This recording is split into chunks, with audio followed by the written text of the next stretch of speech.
Hello and welcome to episode 65 of Off the Bandstand. My name is Christian Wiggs. I am your host. Today's episode is Daniel Foose, a Grammy Award-winning bassist, composer, and producer currently residing in Austin, Texas.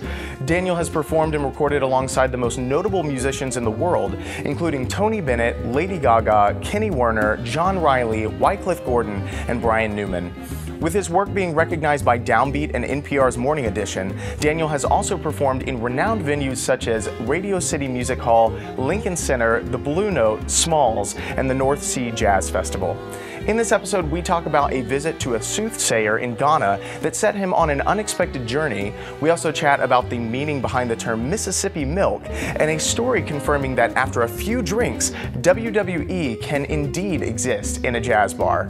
Moving on to the featured release of the week, this is Of Water and Ghosts from Daniel that was written in 2016, and it's a deeply striking album written in solitude that processes generational obligations and illustrates the Mississippi landscapes where the record was written. If you want to support Daniel directly, you can head over to his website, danielfoose.com, and for all things Daniel, all the time, you can follow him on Instagram at Daniel Foose. Now moving on to our featured Bandstand Presents events this week or coming up in the next couple weeks. On Monday, February 21st, we'll have the rescheduled date of the Christian Wiggs Big Band meets Binney III, followed closely on Saturday, February 26th, the Christian Wiggs Big Band meets Stephen Feifke Night 1, with Night 2 directly following on Sunday, February 27th. With the exception of the 26th show on that Saturday, every show will be live streamed with links to donate in the top right-hand corner of the screen, as well as tickets available for the limited in-person audience at monksjazzclub.com. That is it for all of the mentions and events that we want to talk about this week. Let's dive right into today's episode, episode 65, Daniel Foose. This is Off the Bandstand.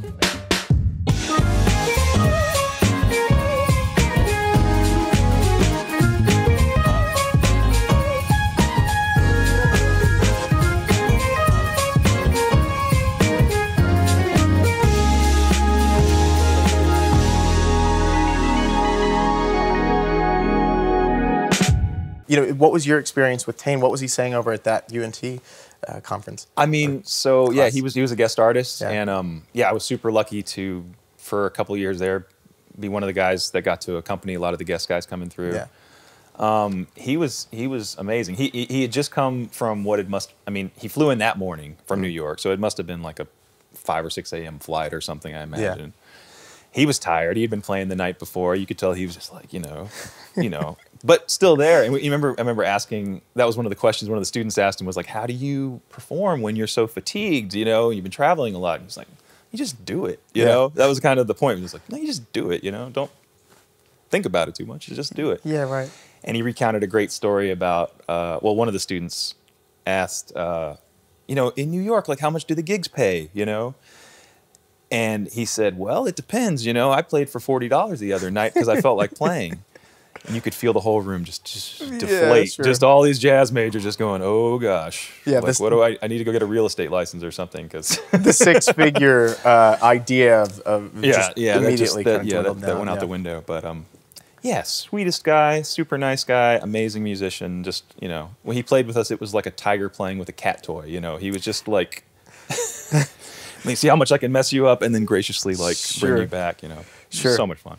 Yeah, I mean, I think that is something that you know, a few months ago when we had Brian Carter and Matisse and Dan Chmielewski here, you know, I would notice that, especially where it went to like the open solo sections on the charts, they were really pushing, like almost as if it was just like a combo chart. Obviously, the horns didn't have to come in for any backgrounds yet, but it took me like, whereas usually I get kind of comfortable with where the time is, they wanted to play around with it, and not in any kind of vibing way, but I was like, oh man, like maybe I shouldn't have had that shot before I came on stage, be a little bit more of sober mind. Yeah. But I mean, that's also just a testament to kind of the attentiveness that you have to have, like, to everybody on stage whenever you're playing.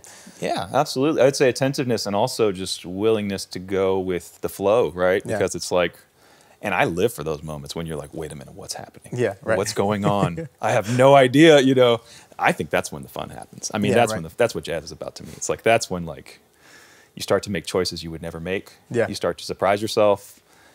and you might fall flat on your face, but Yeah. you know, if you're playing with people you trust, they're gonna like help you get back, and it's gonna be a whole, you know, it's gonna be a really interesting musical journey. You know, for everybody.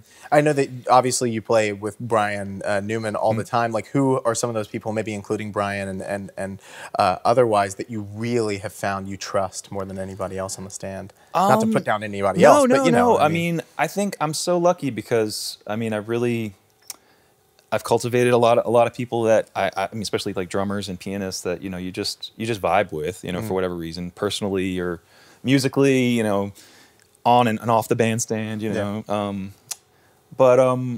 Yeah, the guys in those bands, I mean, I just, you know, they're in it. Well, I have another band, the Gold Magnolias, which is a completely other thing. Yeah, which is so hip. Oh, thank you. But that's like a funk soul thing, and you know, I think you learn trust, especially if you're on the road, you know, touring. You know, a month on the road with any people, you know, you're going to have some problems. You're going to have conflicts. You're going to have to figure things out. And I don't know, all that really imbues a lot of trust with each other and love. And I mean, it's been a joy playing with a lot of these musicians that I grew up listening to here, like Brandon Temple and Elias and Ephraim, you know. I was going to ask about that too, because like I know that you're back in Austin for a bit, but you grew up here too, right? Yeah, I grew up here in the 90s.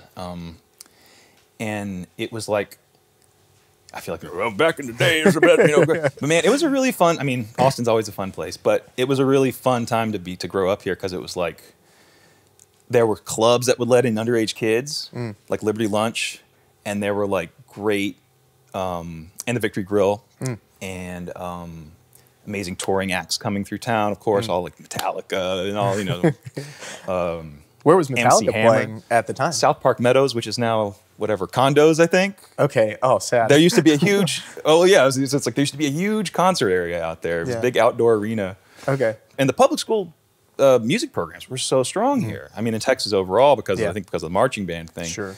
But man, I was so lucky to, like in junior high jazz band, you know, like who has junior high jazz band? Like, well, a lot of people have junior high jazz band, but our junior high jazz band at Keeling, we got like Wynton Marsalis came one time and did it. Like he happened to be in town with Lincoln Center. Some connection was made, and he came to our school, our junior high. Yeah. And like did a clinic with us, you know? Amazing. It was just incredible. It's like, you know, you don't realize, what, you know, amazing things that can happen in the schools here. It's pretty incredible. Yeah. So it was a really special time to grow up in Austin. Yeah, I really cherished it. Yeah. Yeah. To that extent, you know, just before we started filming, we were talking about how I'm from Lake Jackson, and it has like really great, a really great arts program across everything. Whether it's like community bands, a community musical theater, which is like my first introduction to just like the jazz idiom in general, because we would be doing, you know, Guys and Dolls and all of the tunes that belonged from the Great American Songbook, and now have made their way into the jazz idiom, of course.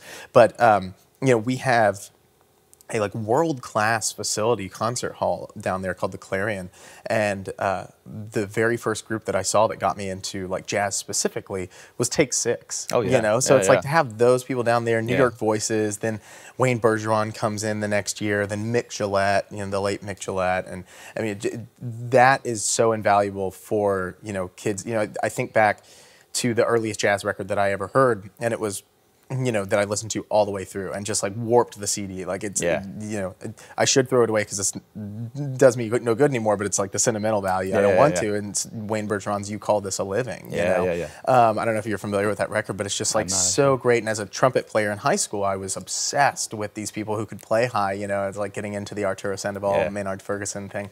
But anyways, back to you. This is off the band. I got to play with Wayne. Did you really? Just recently, yeah. Oh man, I got to play with Wayne Bergeron. When was it?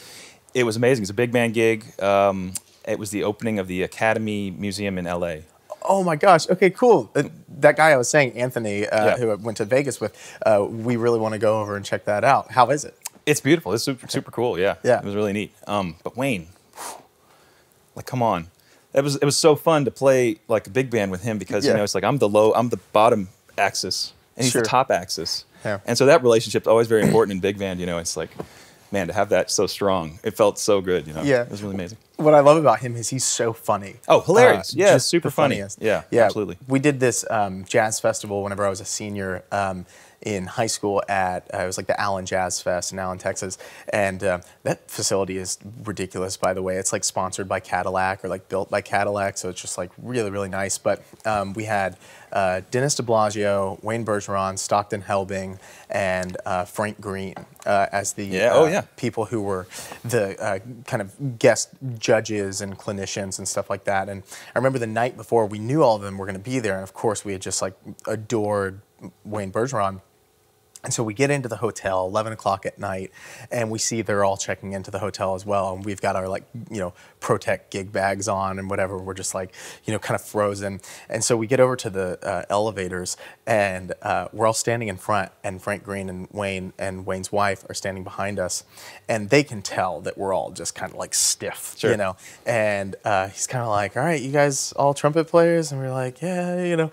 And he's like, well, make sure that you don't play too loud, you know, don't shed too long at night, because it's like, my wife will come over, she'll kick your ass. And we're all like 17, we're laughing. We get in the elevator, and it's just like dead silent. You can hear a pin drop. And he just goes, Frank, you just grabbed my ass? And just totally knew exactly how to like diffuse all of the tension. I just saw him at the Los Angeles Jazz Society Awards that they just did like in early December, and I didn't know he was going to be in the All-Star Big Band that they had, which that concert was amazing, by the way. It was like Vince Mendoza and Peter Erskine and like Alan Pasqua on piano. It was just a ridiculous band, and told him that story, and he was like, yeah, I think I remember that. You know, like specifically, he's such an accommodating guy. But so anyways, the love letter to Wayne Bergeron on the side. Sure. But yeah, man, specifically, also I have to say that if people don't follow you on Instagram, you are the king of the faces, especially on that 2022 glow up thread. If that is worth the follow alone, so people have to go and check it out. Let's plug it. What's your handle? It's at Daniel Foose. DANIELFOOSE. Amazing, amazing. So talking about the junior high thing, like kind of going back to that, what were you playing first, trombone or bass? I started playing kind of at the same time. I started playing like trombone in school, like in band in like 6th grade. Sure. And about that time I picked up electric bass because my best friend lived next door, played guitar. Sure. I was like, well, I'm gonna play with him, so I guess I got to play bass. And my dad was he's still here. He was a music producer in Austin, and he always encouraged. He was like, you know, maybe you want to play bass because everyone needs a bass player. Sure. You know, so he kind of like gently kind of like corralled me in that area. Yeah, right. Which has definitely worked out for me. In my life, I would say. How did you feel? Because I feel like I do see a lot of brass players who double on bass. Like I feel like just more often than not. You know, how did you feel like those two things kind of either built off each other, if at all, like as you were learning those two instruments? Oh, totally. I mean, you know, trombone and bass, and both being bass clef instruments, you know, too. It's like I was able to like transfer repertoire between the two. You know, I don't know. It was really interesting. I mean, like learning J.J. Johnson solos on the bass. You know, like I feel like they. Yeah, I mean, it's actually.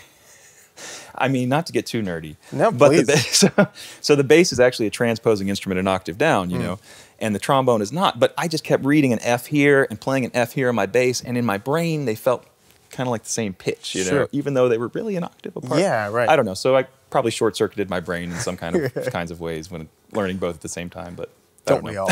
Right, man. On the Gold Magnolias thing, I was checking that out. Obviously, I've told you that I've been checking out Water and Ghost so much, but then checked out the 2015 record that Gold Magnolias did, and I don't know why I just expected it to be something of a similar vein, and it was, you know, really refreshing. And I don't mean that in any kind of like, oh, it's refreshing that it wasn't. No, but just to hear something so different, and then also read like the bio, it was hilarious. Like the funky, fresh, you know, whatever of bassist Daniel Foose, and it just also kind of spoke to, you know, I've kind of picked up on you have a lot of gratitude. Like you feel like a very gracious person, and you also feel like somebody who can throw down. You're one of the most lyrical bassists I've ever heard. Like listening to those clips from David's show and all those different things, where you're laying down really serious stuff, but at the same time you feel very accommodating, very silly, and all these different things, you know, that just make for like a really approachable, like well-rounded person. That's why I'm so excited that you're here and to be doing this. But with the Gold Magnolias thing, was that something that was born out of a desire to kind of do a jazz adjacent thing and branch out? Do you like that variety? Oh, I love variety. I mean, I love playing all kinds of music. Like I really do. Actually, no, not in any intentional way. Sure. Like that actually, the best friend I mentioned that I grew up next door to. Oh, is it That's him? who's the singer is. So oh, cool. I've known him, Hudson Mueller, amazing songwriter. He was here in Austin for a long time, had a band called the Hudsons here. He moved up to New York maybe a year or two after I did. We were like, we need to start a band. So we had a band in high school called Shades of Blue, you know? Okay, great. So we just kind of picked up where we left off, you know, like whatever, 15 years later and started another band. Yeah. Yeah.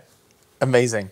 Man, something I'm a huge sucker for, especially as a singer, is like what we have. I always ask my students, I say, what is the main thing that separates, like, and not separates in like a definitive way, but like what is the most notable difference between an instrumentalist and a singer?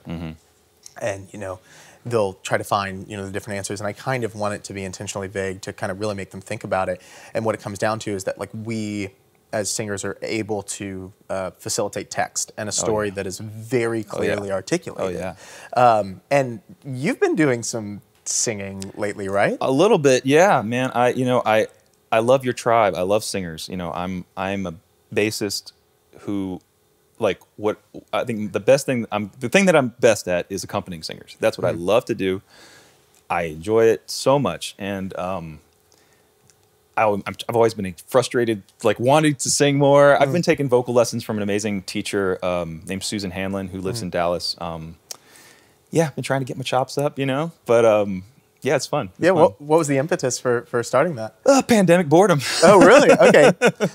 Kind of thinking like, man, I want to start, you know, learn something new and, you know, pick up some new skills. And I've written a lot of songs. So, you know, and, you know, if you're in a band and you're pitching songs and it's like, well, you know, maybe they don't want to sing the songs that you wrote, but man, I want someone to sing them, so I guess I'm going to have to sing them. Yeah, for sure. I was going to ask why specifically the voice out of all the instruments that you could have picked, but at the same time, it is probably just that affinity. And it's, man, honestly, like, I remember like Dave Holland did a clinic at UT when I was in high school. No, I'm sorry. When I was in college, I came back and saw it. And he said, man, you said, you should try to play with as many singers as you can.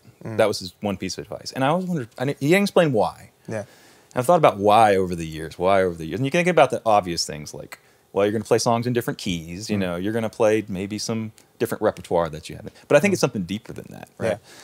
I remember, like, the thing, like, I learned the most at the University of North Texas where I went, accompanying the vocal, it was like the weekly vocal presentation where the like seminar kind of thing, where the singers would sing for all the other singers and all this you know, vocal professors, and room full of singers and vocal professors is a pretty scary audience for a singer, right? Oh, sure, can be, right? Man, so I learned so much about how to accompany a nervous singer, how to accompany a confident singer, how to accompany like everybody in between, and how to be that support that they need. Because I don't know how you feel, but like, I've talked to some singers, and it's like the voice is almost like a slide whistle. It's like if you don't have perfect pitch, I guess, right? Sure. If you're relating your pitch, so that makes, I mean, and intonation is, you know, on that thing is like the main challenge, you know. Yeah, right. So it's like, man, I have to have my thing super together, or they're going to not feel that confidence that they deserve, you know. That is a very gracious attitude towards it, especially that attentiveness to wanting to care for and really wanting that person to succeed. Because I know that, you know, there is the whole stigma, and it's not, you know, I don't want to speak against my own interest, but it's not entirely unfounded that it can be a drag to play with singers sometimes if they are not confident, or because it's such a personal thing. It's hard, not like it's not like the bass. I mean, obviously, I'm not saying that that's not also intimate, but specifically, there's something about it resonating from you. Like there's no external thing that you're holding. You know, like there's the whole joke of trumpet players that we would do where like miss a note and then you like kind of look back and you're like, you know, like press the horn. You're like, oh well, it it was the horn, you know, my valve stuck, you know, or whatever. But that is a very, very gracious attitude, and especially just the idea of wanting to make sure that they succeed. Who are some of those singers that you have really found just go like that, and it's just as easy for them to care for you as it is you for them? Well, Brian Newman. Brian Right. Newman is one example. A great singer. Lady Gaga, who's I've been fortunate to play with. I feel like she's had that. I have that kind of relationship with her now. Yeah, I mean, I just try to take every. I don't know, I kind of the core of my ethos of like my thing. I always try to remember is don't make the singer nervous. Sure. And that could mean a number of things. Like you want to be confident in just your presentation of yourself, even before you touch the instrument. You know. Right. You want to imbue some confidence and. Yeah, I don't know. Yeah, amazing. Well, kind of getting back to the reason why I brought up singers, and that thing is just that I love storytelling. I love the idea of communicating an entire world, you know, and I always knew that I was either going to go into music or I was going to try to go into like RTF, because just the idea of telling a story, it's so compelling to me. Yeah. And also just because in that musical theater, the community musical theater that I grew up in, you know, and it wasn't just kind of like an outdoor stage or something. It was like this really, really nice facility.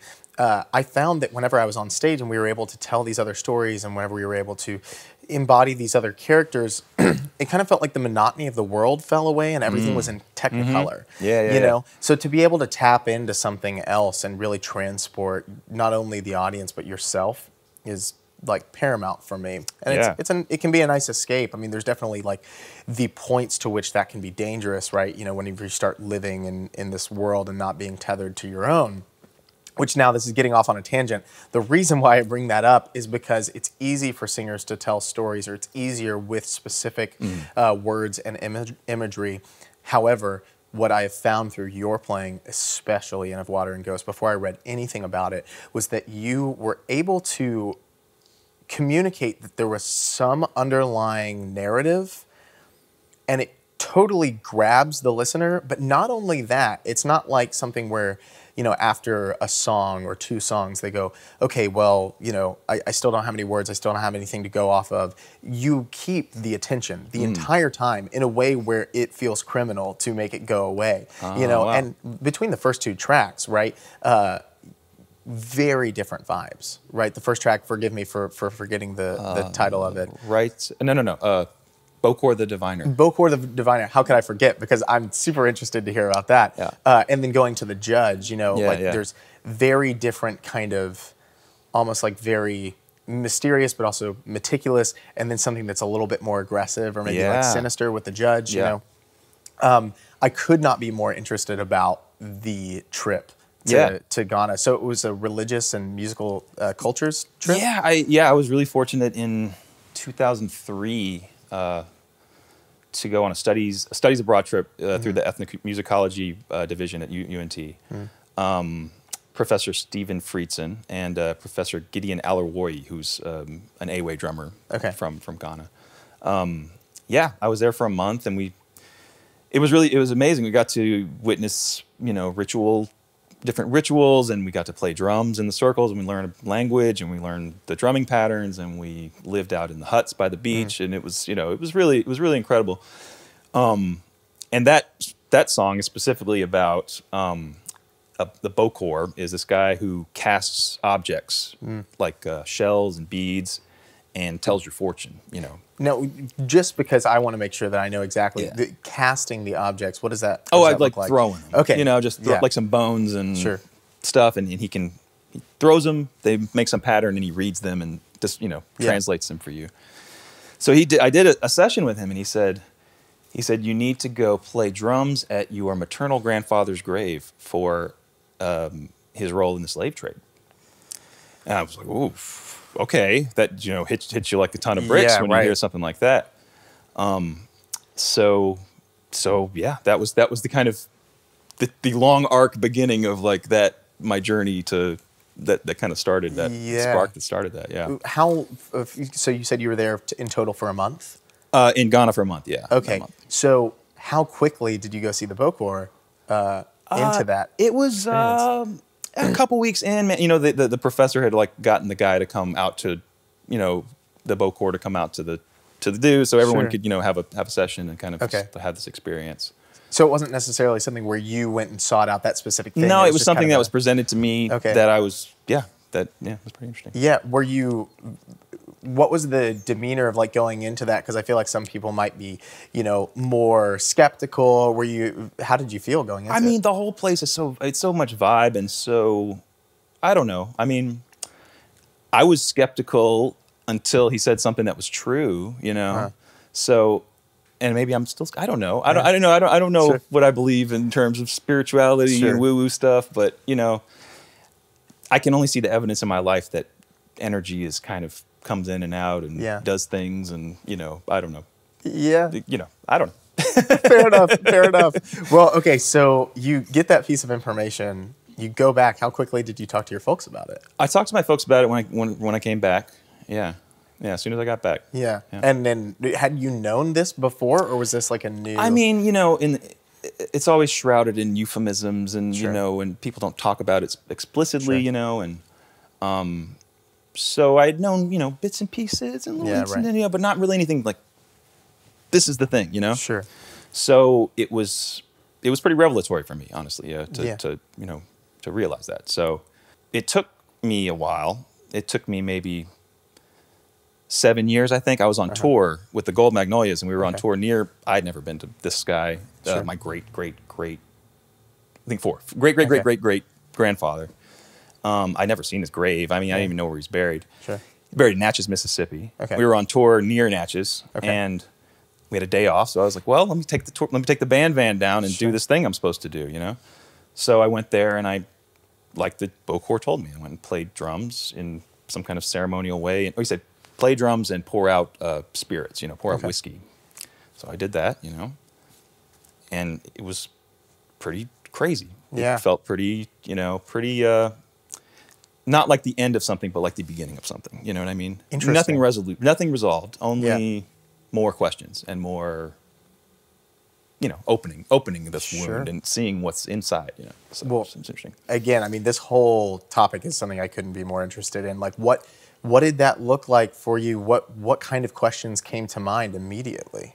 Well, like the questions of reparations, you know, or questions of like history and like erased history. Yeah. That's what Sonora's about, you know.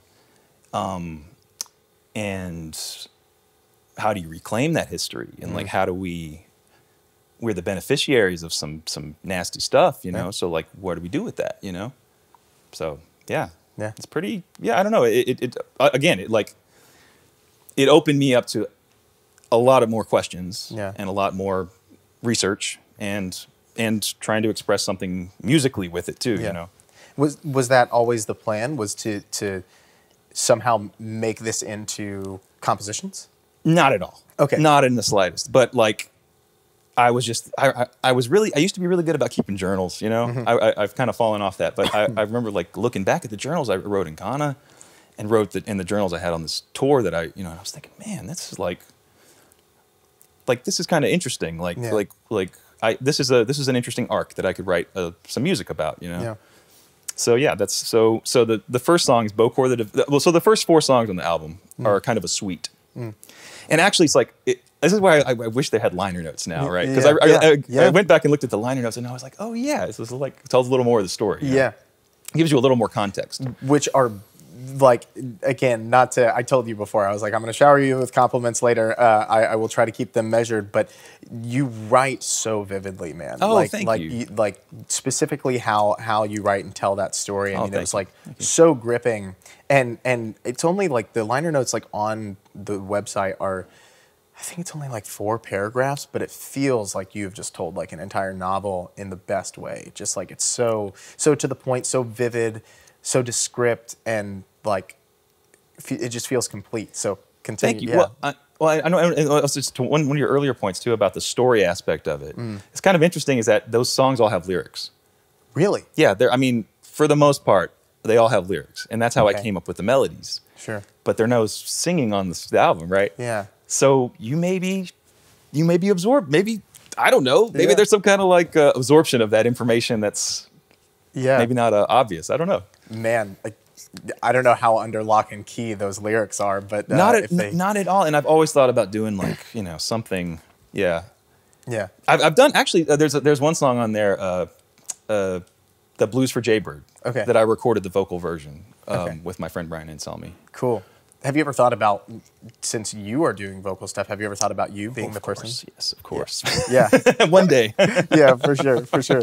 Oh, man, amazing. So I also have to say, I wrote it down somewhere in my notes about a specific video. I think it was like chilling with Dan or drumming with Dan or something like that. It's a video that's on your YouTube, and you said that your friend was just obsessed with Lord of the Rings. Oh yeah. I can't remember Jeff who Barton. it was. Yeah, Jeff Barton. He's my co-conspirator in the Gold Magnolias. Yeah. Downtime with Dan was what I think it was, and you put the thing, and it was like he knows like a lot about Lord of the Rings, and so I'm sure that he would probably agree that another development in that story is that like you kind of did the Lord of the Rings thing, as I understand it, where you took your bass out into the mud and you were composing there. So you said that you went over to Natchez on tour. What was that, like 7 years after the trip?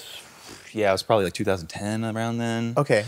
And I went to, in 2015, I was like, man, I need to, it's hard, I don't know, it's hard for me to multitask, like you were saying too. So I was like, I gotta get away, man. I gotta get away and write something, Yeah. So I went down to my grandma's old house in Mississippi, which is in near Yazoo City, Mississippi is the nearest town. Middle of nowhere, middle of the woods, And I spent a month there. No internet, very little phone service, no heat. It was winter, it was cold. Is that the house that's in the kind of EPK? Yep, exactly. Okay. Yep, exactly. So yeah, it was, it was an amazing place and I mean, honestly, now it's like, that was 2015, so it's like, pre-social media being such a huge part and everything. It was so quiet and it was so nice, and I was like, wow, it seems like a different life, that can even exist. But no, I took a month and just wrote, and I would, take my bass out into the woods, put a little put a little rug down, and then just sit and kind of listen, just play whatever, just kind of like play. And I would find stuff. It felt like it was just coming, It felt like it was coming really easily. Yeah. The themes and stuff, and it was just fun too. It was just fun to be outside and exploring different things, and I don't know. Yeah, it was interesting. That's amazing. Yeah, you put that in those liner notes that it felt as if you could kind of release, and the land was like giving you the melodies, which is again so vivid and really beautiful. I was going to ask what the balance was of kind of letting yourself do stream of consciousness, playing and finding things that you like, versus just sitting in silence and trying to listen for that thing. I think you hear that a lot. And like, my father was a minister, and so he would tell me a lot as a kid. He'd be like, yeah, you just need to sit in silence and wait for, God or whatever being to kind of speak to you. And I found that until recently, that kind of sitting in silence never worked for me, because I would always be like anxious of like, well, how long am I supposed to sit in silence? And what am I supposed to hear? Yeah. Am I supposed to hear a specific voice, or is like what's supposed to be happening? We've got a little fly that loves us.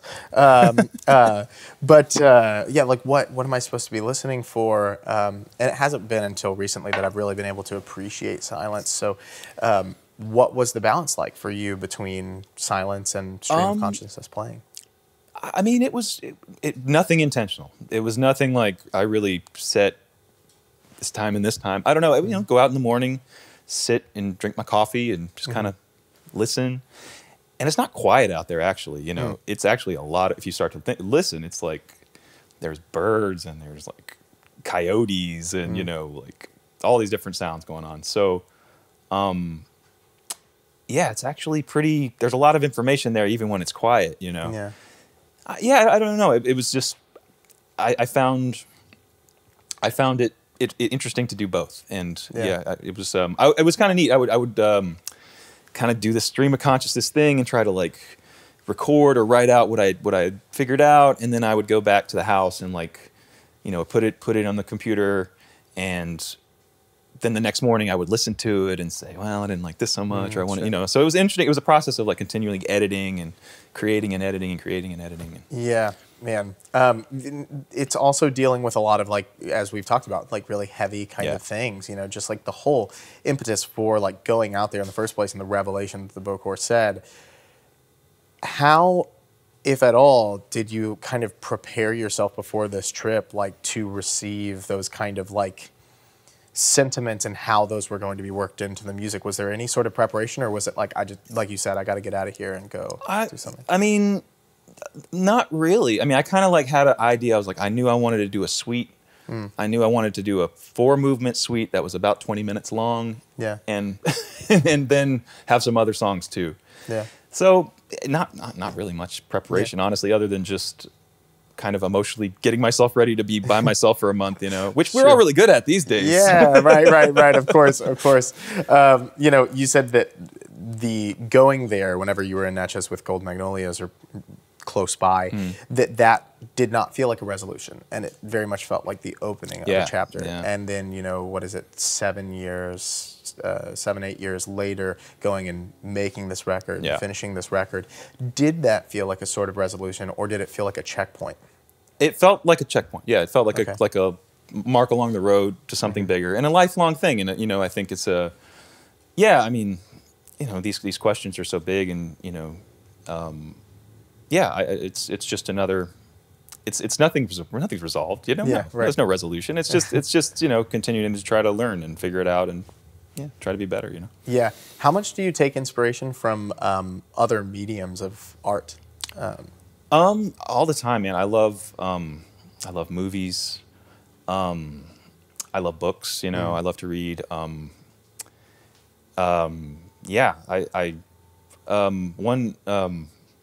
Actually, I'm just reading this guy, George Saunders, who's like he's a professor. He's like a literary professor, and he's taking these Chekhov short story and like analyzing them page by page. Sure. So I've been reading that now. And he has these amazing, I thought this was the clearest analogy for music that I've ever heard. He said the job of a writer at its very core is to get the reader to read the next sentence. So give them enough interest with that sentence to make them keep reading, right? Yeah, right. Like at the end of the day, they just got to keep reading the thing. Sure. And I was like, that's what we do. Like we got to make something, whatever we play has to make the listener want to keep listeing, right? Yeah, right. Like note to note, phrase to phrase. I don't know. Yeah, so I took definitely taken some inspiration from that recently. Yeah, that's brilliant. What are you know, just because as a film buff, what are some of your favorite films? Man, I love Dr. Strangelove. Is my absolutely favorite movie. But I don't know. Me and my girlfriend have been going on we've been going on like an old movie kick. So we saw, I just saw Rebel Without a Cause last night. I'd never seen that. You know. Yeah, I like movies from different eras. I like Almodovar movies a lot. Amazing. Man, and then books similarly. I mean, you said one of those, but is there like an all-time favorite book? I love Vonnegut. I mean, Vonnegut's you know, one of my favorites. So I mean, Slaughterhouse-Five is up there. Cormac McCarthy's The Road. I mean, that's probably one of the most depressing experiences I've ever had with a piece of art. Sure.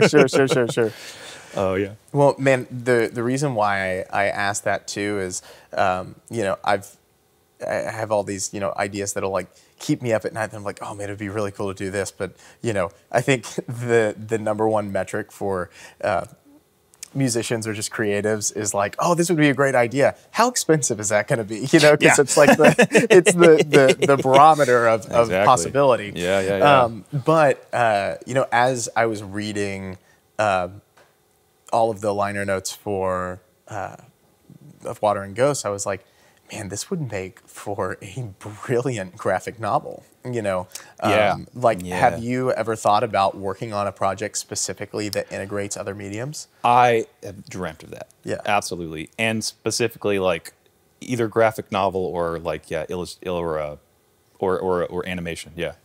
I've always dreamed of that specifically for that. I think it would work well. My that EPK you mentioned. My cousin is a very talented filmmaker, and he just went and spliced one of the songs Sonora with this amazing trippy footage of the Mississippi Delta and like, whoa, cool. you know, and I was like, wow, this is very evocative. This is cool. I like this. Yeah, I really want to make that happen. It's been a dream of mine for sure. Oh man, we got to try to find, Elon Musk is in town. So Let's do it. We just Come on, gotta go Elon. find him. Like, come on. Come on. This is your call to action.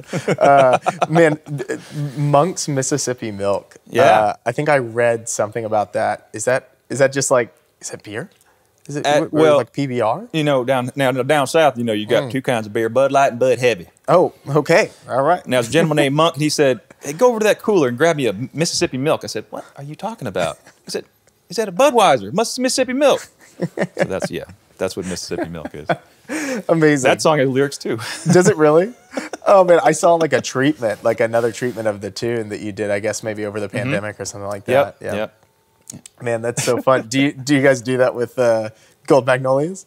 We don't do that one. I have performed that with a very talented vocalist in New York named Tammy Sheffer. Okay. And she did sing that.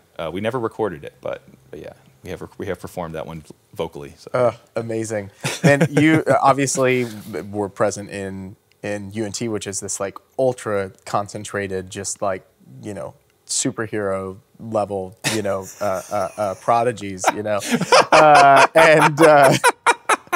then you've got stuff going on over in Vegas, obviously doing that After Dark thing, and the thing with Gaga, and then in New York for so long. What are some specific characteristics about maybe Austin versus New York versus Vegas that are unique that you really admire about each place?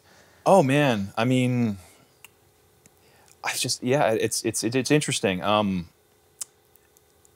don't know, like Austin is very generous to young musicians. I had a lot of opportunities to fail forward, fail on the bandstand in front of a lot of people, make an ass of myself, but learning so much, and so many generous older musicians. I mean, like there was a great pianist named Obatala who I know he mentored a lot of young musicians, and then around that time in the 90s and 2000s, and I mean, he used to play with like Dizzy Gillespie. I mean, he was like, the bop generation. Yeah, right. And he was like helping us out, kids that don't know nothing, Yeah, right. So I don't know. Austin is very generous to young musicians. I don't know if New York might be as tolerant of that. I definitely didn't have the chops to go to college there, not musically and emotionally, to be centered enough to be by myself in the big city like that. At 18, no, not yet. But yeah, Austin is so great. It's so generous, and it's so. The thing I really loved about Austin since I've been back is the audiences. You guys are so spoiled here with the audiences. Yeah. Man, the people that come out, the hardcore dudes that always come out every night to the Elephant, and here at Monk's, the listening room vibe. I mean, it's so beautiful to have a group of people quietly listening to a, musical presentation. I found the audiences here so generous. Yeah. So generous and very welcoming. Yeah. Yeah. And in New York, it's all over the place. It's like people could be ignoring you or people could be loving it too. There's amazing audiences there too, but it feels like taking the weight off your back a little bit. They're they're already coming in with like a welcoming vibe, Yeah, and that's a testament too, specifically here in Monk's. I'd never say it to his face, but I love Colin. No, I'm just no, but like he truly it's his unwavering commitment to the listening room vibe. Because in the first couple of years, you can kind of really establish that because it's like, oh, it's this pop-up club, and this is the vibe. You know what you're getting into, and then obviously now having this kind of brick and mortar. You're going to get a lot of people who want to come in, but maybe don't know the culture. But you have enough people in the room that have been here who it's like, I was talking to Elias about the Continental Gallery, that they're like the people that go there to go see Church on Monday and whatever group or Ephraim, the patrons will shush people, like for the musicians, which is like, yeah, that's the most valuable thing that you can have, where like not only is the audience receptive to what you want to play, but they are your advocate, and they're like, no, this is the vibe. We've all agreed to the terms and conditions, Apple style terms and conditions. Maybe you didn't read them, but they're there. Right. You know, probably better not to read them. I don't know what's in those things. Have you ever read them? I get cross-eyed about halfway through. I don't like halfway through the first page. I was about to say, you made it halfway through, man. That's a feat. I maybe not even halfway. Yeah, right. It might be generous. We're speaking in hyperbole. But yeah, those people. Who else kind of invested in you, like before you left for UNT? Man, I had great music teachers in school. Mark Gergel at Keeling Junior High, and Mr. Onsolet. Travis Onsolet at LBJ High School where I went. Man, yeah, those guys were just so generous to me, and my father was very generous to me because he, you know, like I said, he was a producer in town, and he would have me just come. I could come hang out at the studio, like watch. He would produce a lot of older blues artists in town, T.D. Bell and T.D. Bell, Irby Bowser, Gray Ghost, great pianist, great blues pianist. Yeah. So I got to just hang out, you know, and see how this business works, you know, a little bit. Like, and then when I got kind of competent, he started putting me in some sessions, you know, and like, which was very, you know, very cool for him to do, you know. And so I was like, man, I better not mess this up. You know? Fair enough. Yeah, so I had a lot of boosters. Yeah, a lot of people very generous to me. What age was that when you started doing the sessions? 16. Yeah. 17. Yeah. Amazing. Man, you speaking of studio work, I know that you've worked on, you know, obviously, and congratulations are in order for the Lady Gaga and Tony Bennett album, and you arranged some on that, right? I did. I arranged "To Lovely," the first track. Yep. Beautiful. You know, not only that, but I know that you did work on the Star Is Born, you know, soundtrack. Was that mostly you, Brian, and Gaga on that? Yeah, it was the same. Yeah, Brian Newman's Quintet is kind of is her backing band for that. So yeah, that was. We were in the middle of cutting. Our record, actually, Brian Newman's record, and we got the call that we needed to do something for that. So we were like, okay, well, we're in studio, so good thing. So yeah, we cut, so we made that happen for that. Let me ask, you know, some speed round questions. What's the best piece of advice that's lasted with you that you've been given, if you can think of it? The best piece of advice.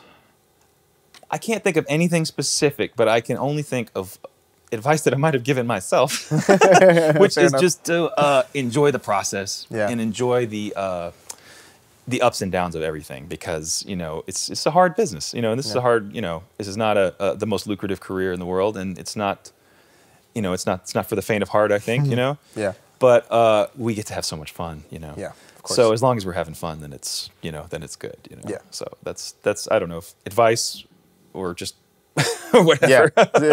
Self-imposed counter neuroticism or something like that. Right. Do you have like a particular standout musical experience, either in formative years or just doing any of the jobbing around the U.S. or the world for that matter, that just sticks out as like, this was just an unforgettable musical experience? Oh yeah, I mean, so many. Jesus, so many. One, yeah, I got to play with Stevie Wonder once, and that was like probably I've never been so nervous in my life. Sure. Oh my god. Yeah, we got to play. That was a particularly special night. We got to play for it was Tony Bennett's 90th birthday, but just his private. It was in the Rainbow Room at the top of the Rockefeller Center, and no set list, no rehearsal. We just knew Stevie Wonder's going to come up and do some stuff with us, you know. So that was I remember that like pretty much more than anything. Yeah, it was pretty crazy, and the audience was like scary because it was like Paul McCartney in the audience and like Harry Belafonte, and it's like of course Tony was there. It was like, oh my god. Okay, here we go. Yeah, let's hold on. Oh my god. Do you remember what you guys played? We played. I mean, we played his Happy Birthday. You know, the Stevie Wonder Happy Birthday, of course, and we did. I Wish.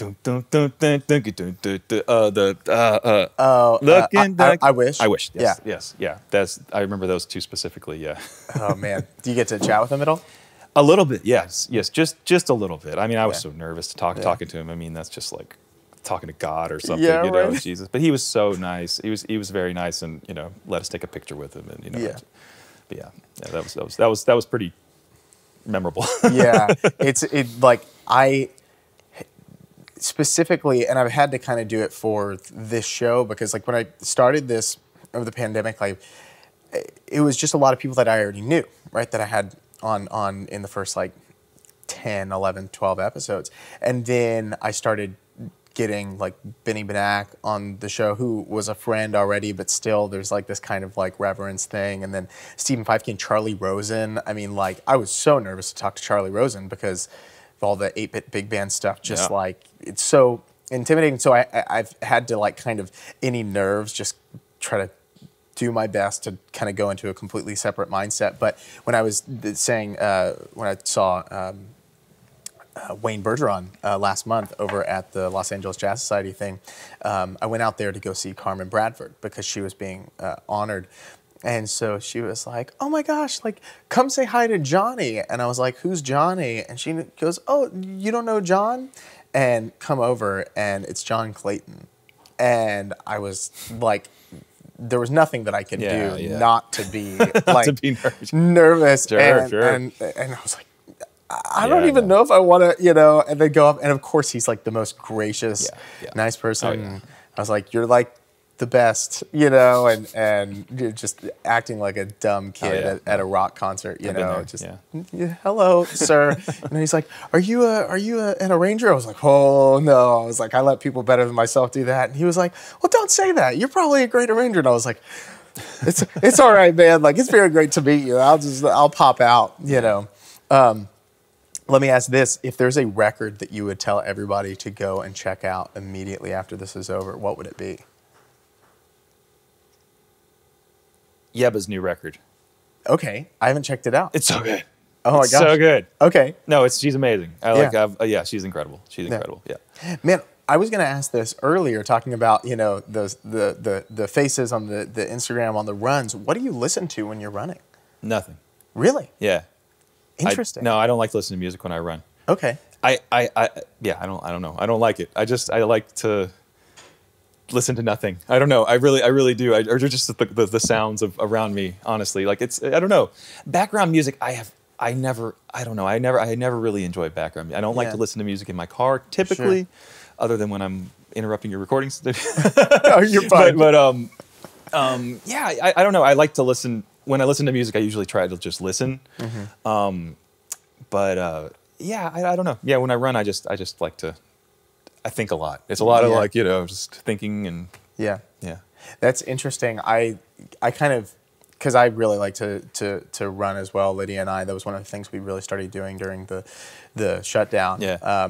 And I won't speak too long on it because I've said it on the show many times. But there was something really therapeutic about running, where we would be in, you know, what otherwise would have been very high traffic areas that just was like ghost town, like tumbleweed, you know?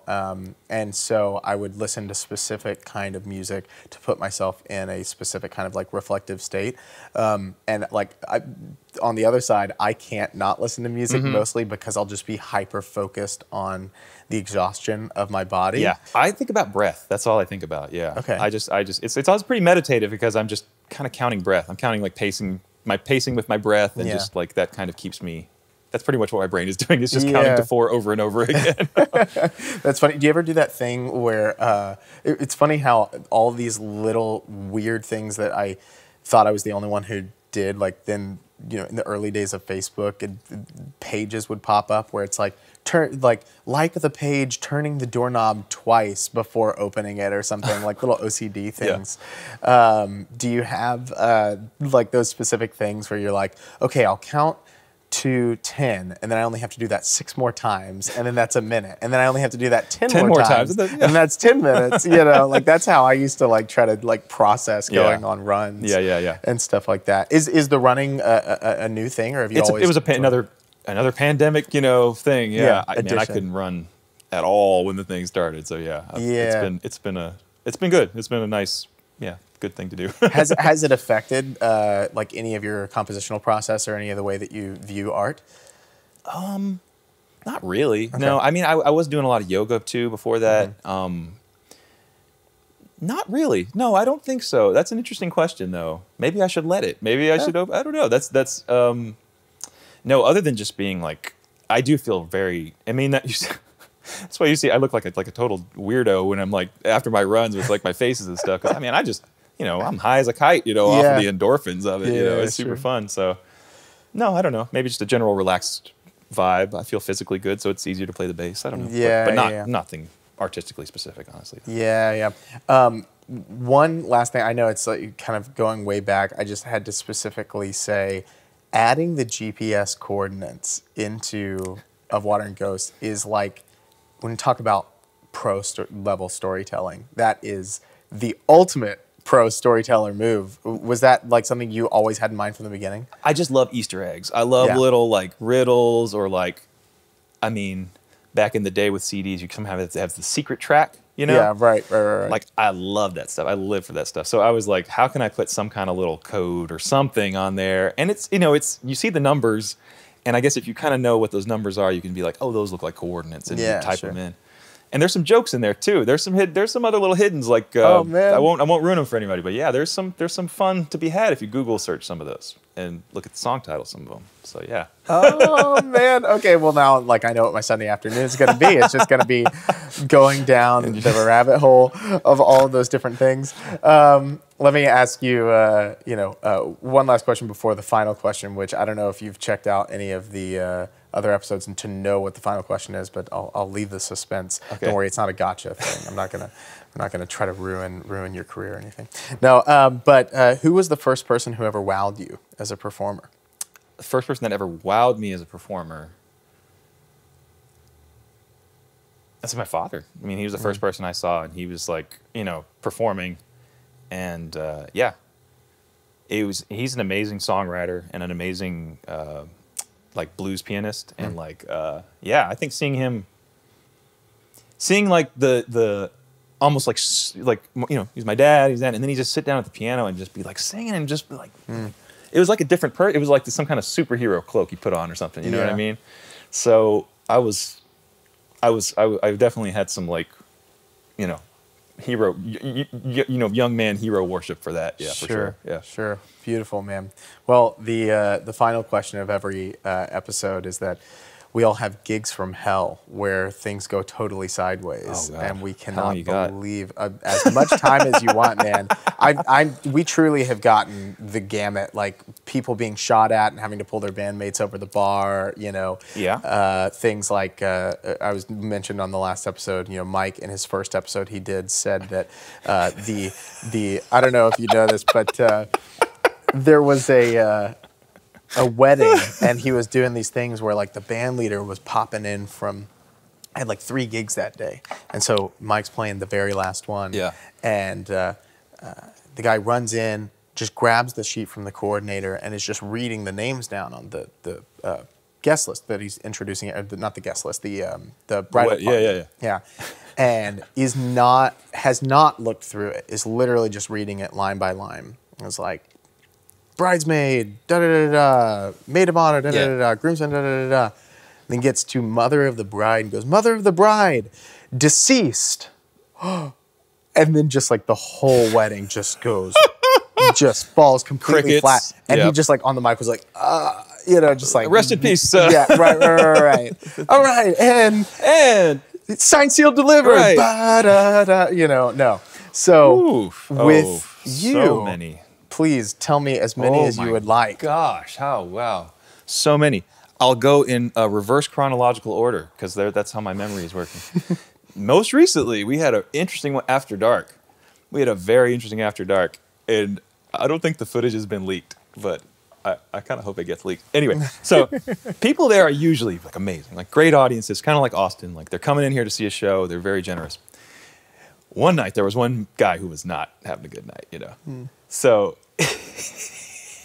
Brian has a song that he introduces. It's an old country song, it's and he talks about his grandfather and how he used to love to drink Old Forester whiskey or some kind of crappy Canadian whiskey. And so he's talking this little preamble about his grandfather, and the guy yells out, well, I guess I could. Can I? Please, can I? please. Yeah, of course. And this is, I'm quoting here. Yeah. Your grandfather's a pussy. Whoa. Oh, and Brian says, wait, what? And Brian is like a sweet, nicest guy, but also knows how to handle himself. You know, he said, did you just call my grandfather a pussy? He was like, and he was like, yeah. And this is a big, thick, thick dude. Sure. And he was like, he didn't know what to do. He's like, okay. So we kind of, anyway, so he starts going back. He's just like, he starts kind of riffing on the guy a little bit, you know, poking him, poking the bear a little bit. Oh no. And usually it's all in good humor, and you know, he knows how to just get it cool, man. It was so funny though, because like the guy kept getting hotter and hotter and hotter and hotter, and like it got to the point where the security was trying to get him out, and he wasn't budging. And this is casino security. These are the big boys, you know, in Vegas no less. So it's like this is the you know, you've seen the movie Casino, like that, you know, like they're pulling him out, and we're still in the middle of a song. We're playing That's Life. Oh my god, it was so perfect. We're playing That's Life, and this guy is getting like, you know, and the funniest thing was everyone in the room just hated this guy, of course. So they're all just on their feet. F you, get out of here. You know, what are you doing? Get out of here. So it was like a silent movie with everyone booing the villain or something. And man, the last line of That's Life is like, you know, pick myself up and die. And literally, as he sings the word and die, they grab him, boom, slam him on the ground, cuff him, take him out of the room. The footage exists. It does. It exists. There's no way it doesn't, right? No, of course. Oh, my so that was a real one. That was an interesting one. And that was just like in the past several months. It was like a couple months ago. Jesus. And but you know what? It's funny because like, I mean, I've also been on tour in like all over every weird, you know, tin roof crack shack in the South. Like, so like, you don't have security there. Yeah, sure. You're so happy to have like someone there, because I've been in other situations where, you know, there's been, you know, dudes that want to fight you too. That you know, there's no one else but your other bandmates. Yeah, right. You need chicken wire, like chicken wire. Yeah, absolutely. So that one comes to mind most recently. That was a pretty interesting gig. I don't know, gig from hell. It was kind of, but interesting gig. Sure. But no, man, Jesus. So you teased some more. Oh yeah, I mean, there was. I mean, gosh, every manner of gig, especially like we toured in Louisiana. We played this place called Julio's Lounge on the Bayou, and it was the weirdest, one of the weirder places I've ever played, you know. And yeah, there was a guy named Cornbread there who did not he kind of did not like our lead singer for some reason, and he was very aggressive to him, and it was like, anyway, it was we were scrambling to get our gear out quickly. Yeah, absolutely. Man, there was a moment I played for. We had this like standing residency for a little over 3 years at Ruth's Chris downtown, and pretty quiet generally. You know, 6th and Congress, you don't really get a whole lot of dramatic happenings necessarily.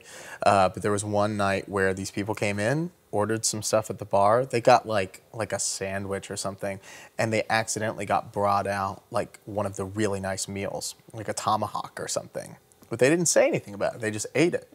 And so then, you know, the waitress comes out. They're already like diving into the thing. She's like, oh, wait, no. Sorry, that was not supposed to be for you. And they're like, well, too bad. We're eating it. And they're like really aggressive about it. Yeah. And made the bartender cry. And this person was like a strong person. So like, and you know, we also have a relationship with all these people. So we were feeling like really bad about it. The manager, who was just not having it that night, goes out, and they end up almost getting into a fist fight with these people, and they're screaming at the top of their lungs at each other. Everyone in the restaurant is looking, as we are dead center in the middle of my one and only love. It's always during the ballad, right? There you go. It's always during the ballad. And it was like, you know, and we had dedicated the song. Somebody came and put like 100 in the tip jar because it was their like wedding song, and it was the person's anniversary. So right in the middle of it, it's just like, ugh, those stories are a dime a dozen. And they're almost funny in the moment, you know, as long as like shit doesn't hit the fan, but they're so funny after. Dude, I crack up at those moments every time. I mean, you have to laugh at life. You know, you have to, I don't know. And as musicians, we see so many different places. We see, we see the nicest restaurants that we could never afford to, and we see like the crappiest dive bars that we probably shouldn't be in anyway. You know? Sure. So it's pretty cool that we like get to experience all those different human things too. Like, oh God, yeah. And alcohol's never involved in those things. It's like that's never it, right? That's right. God, I remember playing a brunch gig at this place doesn't exist anymore in New York called the Garage. It's a brunch gig, you know. Yeah. It's just like I don't know, 1 in the afternoon maybe. This guy's sitting at the bar. This is a disgusting story. I'm sorry. No, he just please. turns to the woman next to him and just vomits all over her. Doesn't know her. This is a stranger. This is a stranger sitting at the bar. The woman is just what happened? Oh my God. You know, of course, well, you just, I puked up. The guy just like looks and just splits. Runs out. He's like, I don't know what to do. And he just runs out of the restaurant. Oh man, that was another. The only way to rectify that is just like endless mimosas, or Bloody Marys. I don't know. Yeah, there's no right answer. There's no right answer. There's just a shower as quickly as possible. It's just right. Go home. Go home. Your day is ruined. Right. Well, I mean, we're filming this we're a little past brunch time. We're around lunchtime, so I think we're clear for the day that we won't get thrown up on at any. Knock on wood, right? But Dan, man, it has been Daniel. Sorry, it has been such a pleasure, man, to finally meet and sit down together. Thank you so much for being on. Of course, thank you for having me. Yeah. Super fun.